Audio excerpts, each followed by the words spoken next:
with Concessions, Mas Bouzidi. Mas, how are you today? I'm great. How about you? I'm great. So, I enjoyed this film, so I have to ask.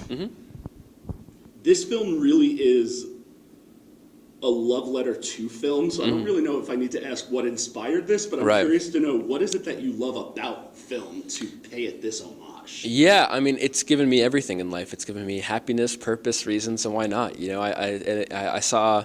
My dad was a big Sergio Leone fan, so I watched all those spaghetti westerns when I was, 5, 6, The Good, the Bad, and the Ugly, Once Upon a Time in the West, and that kind of kicked it all off. And then, I was voraciously watching movies all throughout elementary school, middle school, movies I should not have been watching at that age, and then, discovering Richard Linklater in high school and Slacker and, Dazed and Confused was another kind of big push and a big kind of eye-opening thing. My first movie, of course, it's going to be kind of a love letter to movies. And having worked at movie theaters for 5 or 6 years, 6 years, you write what you know, and so it's just all those experiences, both working at a movie theater and then just doing nothing but watching movies. Yeah, that's what I know to write, you know what I mean? Right, of course, it's natural, yeah. So with this film, you had the opportunity to expand on the short that you had done. So how did it feel to have that opportunity, and was there anything that you were, nervous about doing and revisiting it, or? Well, the feature came, I wrote the feature before the short, and then obviously doing the short, changed a lot of things and continued to work on the script. It was a true proof of concept. And there was some stuff that didn't make it into the feature for sure. Things that I figured out didn't really work as well, and that's kind of the beautiful thing about doing a proof of concept short film. But the biggest difference for sure is just the fact that the short film is just two guys at a stand talking, and then the feature is an ensemble film. So there's so many different characters. It goes from being kind of like you said, kind of a more, I guess, Clerks kind of thing, these two guys, to being like Nashville or Dazed and Confused, like these big kind of tableaus with all these different kinds of characters. Yeah. And when you got to expand this cast, how did you bring your cast? I mean, you've got some real fun ones in there. I mean, you can't say enough about Michael Madsen. Yeah.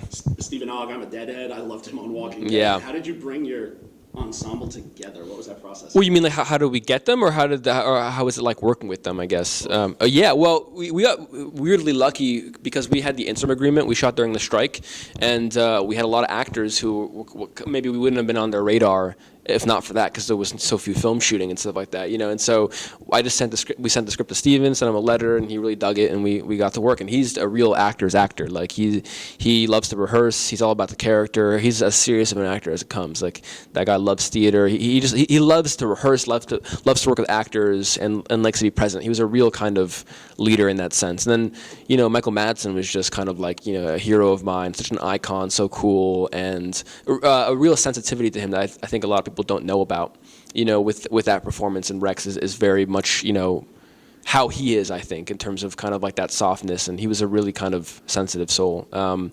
it's a shame he can't be here with the film, obviously. But yeah, I mean, and then there's a great cast of young actors as well, I think. The two guys at the stand, Lana at the box office. I think that this movie has no short of interesting, funny, unique performances, whether it be a couple scenes or even just a lot of dialogue. So it was an embarrassment of riches, is what I like to say.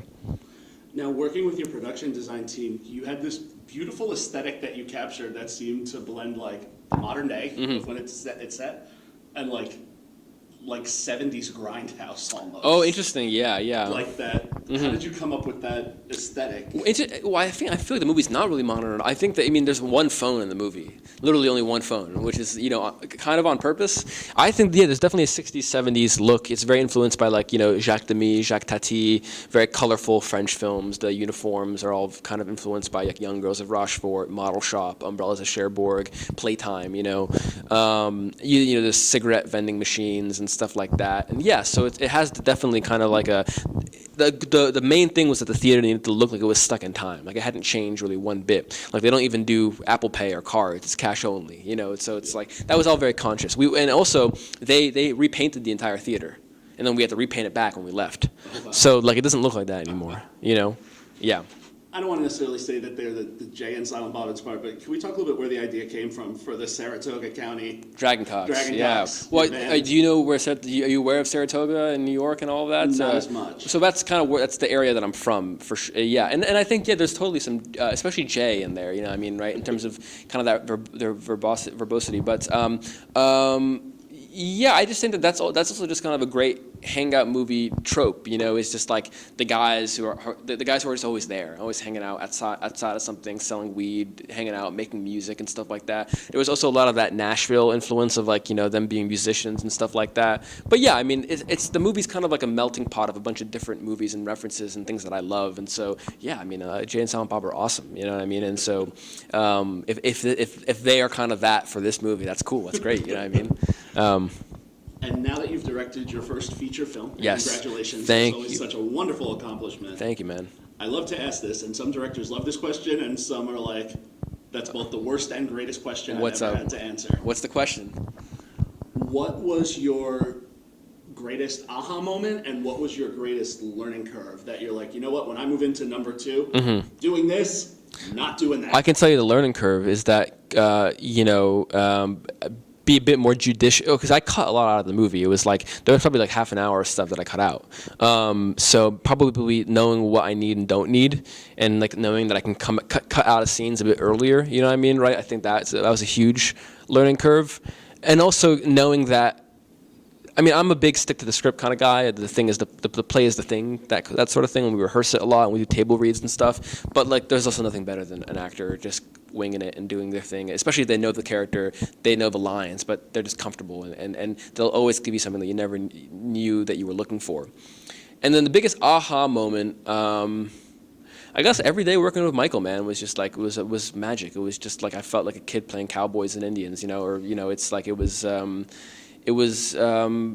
Yeah, I mean, like, you know, shooting him picking up the hat in the beginning and him walking off into the sunset. It was just like, you know, yeah, I mean, but none of that was on purpose, you know what I mean, right? It was just like, I felt like a Western director kind of like shooting these grand dolly shots with him. It was just like, and then him, just the pure thing. We had a whole day 2 of just shooting him in the movie theater, watching the movie. Like it was like Cape Fear, like Max Candy laughing his ass off, like to you remember that scene with De Niro and Nick Nolte.